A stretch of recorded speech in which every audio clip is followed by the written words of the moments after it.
A paz do Senhor a todos, Deus os abençoe profundamente. Sou o pastor Davi, você está no canal Bíblia Transparente. Eu tenho um assunto muito interessante para nós colocarmos novamente em pauta. É o assunto sobre Igreja Apostólica, Igreja Cristocêntrica, Igreja com identidade que os apóstolos receberam de Jesus. Nós temos observado que, ultimamente, tudo está se tornando normal, né? A avareza, a ganância, o egoísmo, a mentira, principalmente a mentira, está se tornando justificável para alguns. E é hora de a gente voltar para a palavra. Quando você vai em Atos capítulo 2, nós encontramos um texto conhecidíssimo, igual João 3,16. Nós encontramos um texto conhecidíssimo que diz que perseveravam na doutrina dos apóstolos, no partir do pão, tinham tudo em comum, e acrescentava o Senhor à igreja aqueles que iam de ser salvos. A igreja caía na graça de todo o povo. A igreja ela era respeitada. A igreja ela era, podemos dizer assim, ela era bem vista. A situação que nós estamos vendo hoje está ao contrário. Antigamente se dizia pastor, uau, ele é pastor. Quando chegava, olha, eu estou precisando pegar alguma coisa aqui, no seu estabelecimento, ou fazer algum negócio, eu sou pastor, perfeitamente pastor, pode levar, depois o senhor passa aqui, resolve, paga, acerta, não precisa. Tinha um peso o nome pastor. Hoje o pastor, ele é taxado como charlatão, não são todos, né? Como ladrão.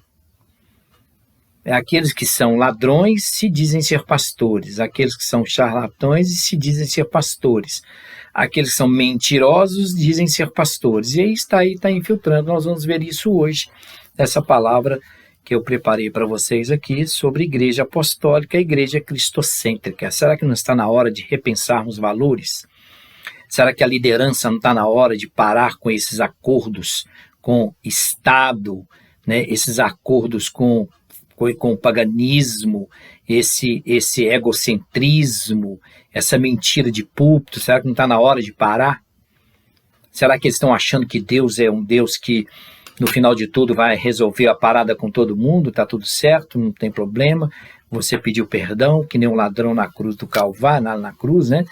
Na crucificação, está tudo certo, pediu perdão, lembra de mim, aleluia, estou salvo. Será que não está na hora de a gente voltar para a palavra e nos posicionarmos, como diz a Bíblia, sede santo que eu sou santo? Será que não está na hora de nós voltarmos à origem do primeiro amor? Carta aos Efésios, carta da igreja de Éfeso, livro de Efésios. Será que está na hora de a gente lembrar de Efésios capítulo 2? Nós éramos de uma maneira, estávamos andando de uma maneira, mas quando nós aceitamos a Cristo, nós somos verdadeiros cristãos. Será que não está na hora de a gente repensar valores? Ou a ganância, a avareza, a mentira, ela está tomando conta de tal forma que se tornou normal? É um caso muito sério a pensar. Nós estamos vendo a situação agravando a cada dia que passa, e o problema não está agravando com escândalos, só que o problema está agravando que os escândalos estão se acoplando dentro da igreja, se moldando a igreja, e a igreja está aceitando isso. Está aceitando essa podridão, essa enxurrada de heresias, de paganismo, essa enxurrada toda aí de situações que não tem apoio bíblico. Então eu separei uma palavra para vocês. Nós vamos fazer alguns vídeos, né? Eu acredito que 2, 3 vídeos no máximo. Igreja Apostólica, Igreja Cristocêntrica. Desde a ascensão de Cristo em 30, ano domini, o ano do Senhor, até o final do século 100, a ascensão de Cristo, Atos capítulo 1, onde ele é assunto aos céus, varões galileus, estáis orando para o céu, nós já conhecemos a passagem.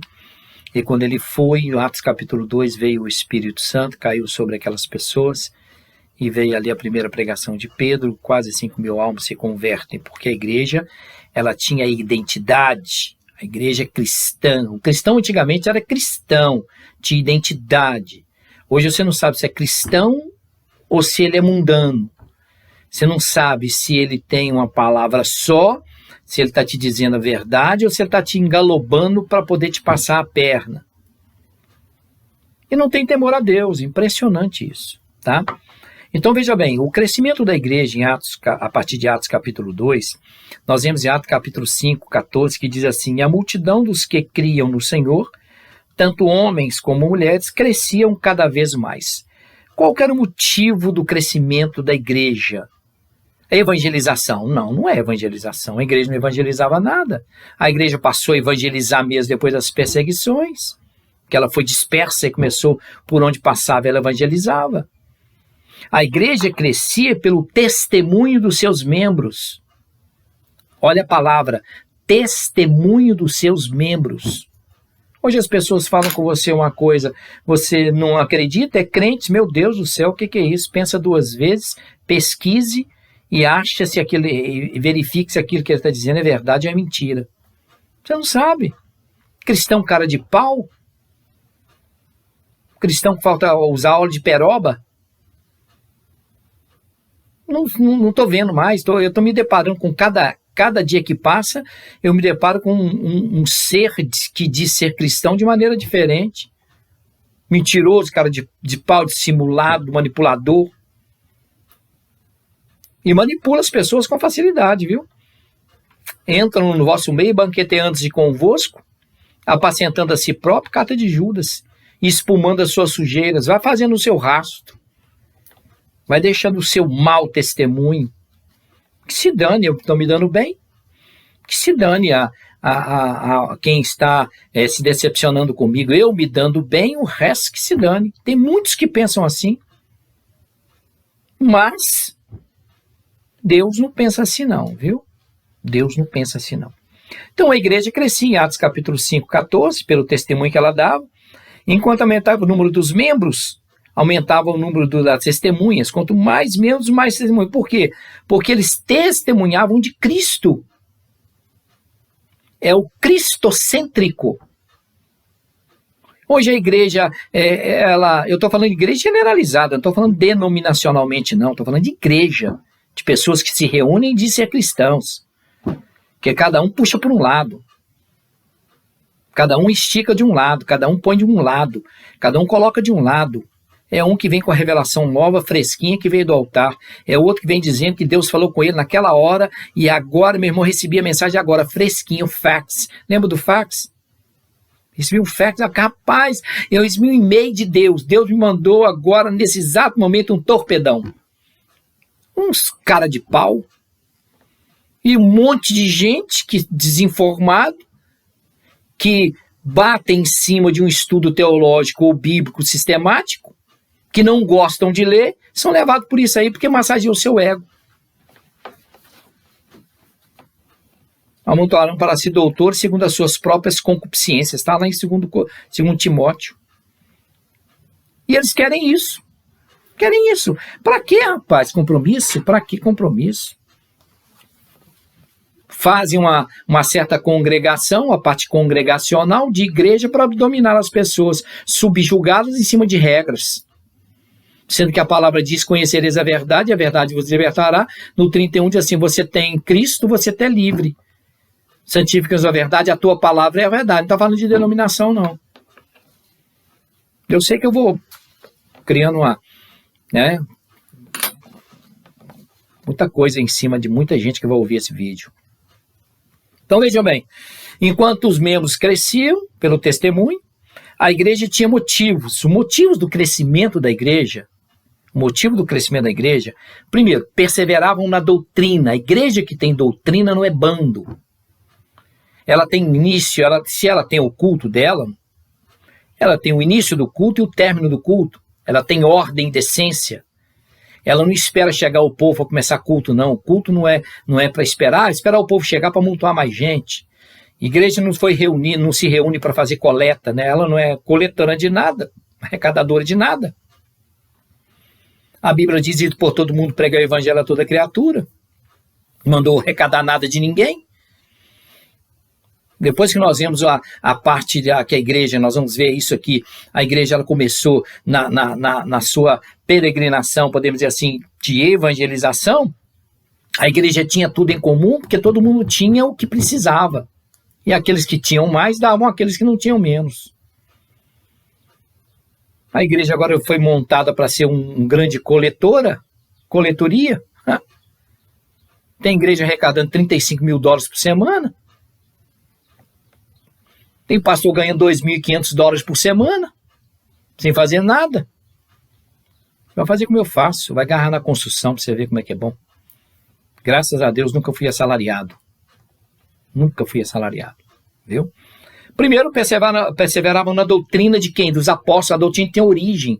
Ela não veio de seitas heréticas, de visões, ela não veio de denominações que tiveram supostas visões, a doutrina não veio de um livro qualquer que alguém pediu e aí eu peguei essa tese aqui e defendi isso aí. Ela não veio de arminianismo, de calvinismo, ela não veio de luterano, ela não veio de wesleyano, ela não veio de pessoas de Agostinho, um grande herege, ela não veio deles não, ela veio da Bíblia, dos apóstolos. Esse é o problema da igreja.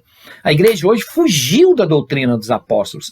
A igreja hoje ela está totalmente perdida na sua identidade, porque ela não sabe qual doutrina que segue. A puleira de Cristo, cuspe não sei o quê, galopando no lombo do capeta, segura no chifre do profeta, e essas coisas erradas, todas bobeiradas, todas, não sei quantas mil igrejas tem no Brasil e aqui. Igreja de todo tipo e todo gosto. Igreja até self-service. Você come, não, isso aqui eu gostei, isso aqui eu não gostei, isso aqui eu gostei, não gostei. Liderança que erra e não sabe reconhecer o erro nem para pedir desculpa. Perseverava na doutrina. A doutrina é base. A doutrina corrige tanto o membro como o líder. A doutrina é só para membro, não. A doutrina é para líder também. Primeiro ponto. Segundo ponto é perseverava na comunhão e no partir do pão. Sabe o que é comunhão? Respeito mútuo. Comunhão é quando você diz, ô meu irmão, a paz do Senhor, não é com falsidade, bate, você me ama, bate nas costas dele lá, você me ama, meu irmão, porque eu te amo. Já fizeram isso comigo, você me ama, amo não. Tá orando por mim? Nem tão pouco, tô orando por você também não. Ah, mas isso é antibíblico, ó meu irmão, o dia que Deus testificar por mim orar por você, eu oro. Por quê? O cara é um ninja. Você não sabe que área, que dia, como é que ele tá fazendo? Eu lembro de um fato uma vez aqui, de uma determinada pessoa que levantou uma calúnia com um determinado pastor e numa festa de casamento aquela pessoa veio e abraçou aquele pastor. Ô, pastorzão querido! Aí o pastor virou para ele e falou assim, pode abraçar que eu tô com colete à prova de punhal. Ele tomou um susto. Aí, são traidores. Que comunhão é essa? Comunhão é respeito. Comunhão é carinho. Comunhão é participar de um com o outro. Salmo 133, bom e suave é que os irmãos veem união, é união, não é união, não. Terceiro ponto é perseverar em oração. A igreja hoje que não ora, ela tem culto de tudo, ela tem culto de libertação, ela tem culto de não sei de quê, ela tem culto do bebê, ela tem culto da senhora, ela tem culto do senhor, ela tem culto do jovem, mas culto de oração mesmo não tem, porque não vai ninguém. Culto de oração não vai ninguém. E quando tem, um ora para um canto, outro ora para o outro, não tem ordem. Não sabe nem o que é orar. Esse é o problema que a gente está enfrentando. A igreja está perdendo a sua identidade. E não só sou eu que estou gritando, não. Tem muita gente gritando por aí. A igreja esqueceu a Bíblia. A igreja aderiu aos seus dogmas, o seu invencionismo. Depois possuíam temor. O que é o temor? Temor é o princípio da sabedoria. Temor não é medo, temor é respeito. Tem gente que não tem respeito com Deus, estão respeitando Deus. O cara conta uma mentira no púlpito descaradamente, não tem respeito com Deus. Mó cara de pau. Havia temor. Depois disso que nós encontramos doutrina, comunhão, oração, temor, nós vemos que havia maravilhas. Aí sim, aí o Espírito Santo começa a operar. Opera mesmo. Deus cura sim. Deus transforma sim. Deus abre portas sim, mas segundo a vontade dele, no tempo dele, na hora dele, conforme ele quer. Ele não recebe ordem de ninguém. Tem gente aí, pregador, que está dando ordem para Deus. Eu determino, eu imponho, eu decreto, e vai fazendo essas bobagens por aí. E depois disso tudo aqui, no último item que eu coloquei aqui, nós encontramos que havia muita alegria e sinceridade, porque que bom, que bom, puxa vida, eu vou à igreja, amém, que bênção. Nossa, uma vez eu encontrei com uma determinada pessoa que dizia assim, pastor, eu queria falar com o senhor, isso tem muito tempo. Pois não, meu querido, puxa vida, eu queria uma resposta, se eu tiver a resposta para te dar, lhe dou. A resposta é o seguinte, pastor, a gente vai na igreja, se você vem no culto de manhã, você tem oferta, o dízimo, oferta especial. Se você espera para o culto à noite, você tem dízimo, oferta especial. Né? E no final do culto, levanta uma oferta especialíssima para um pastor fulano de tal e tal. Se você vem na igreja de manhã cedo, vem dos cultos todos, chega no final do dia, você não tem dinheiro para comprar um ovo. Eu falei, meu querido, eu não tenho resposta para você não. Estamos passando por isso. Ok? Vou parar. Volto no próximo vídeo com igreja, o que é igreja cristocêntrica.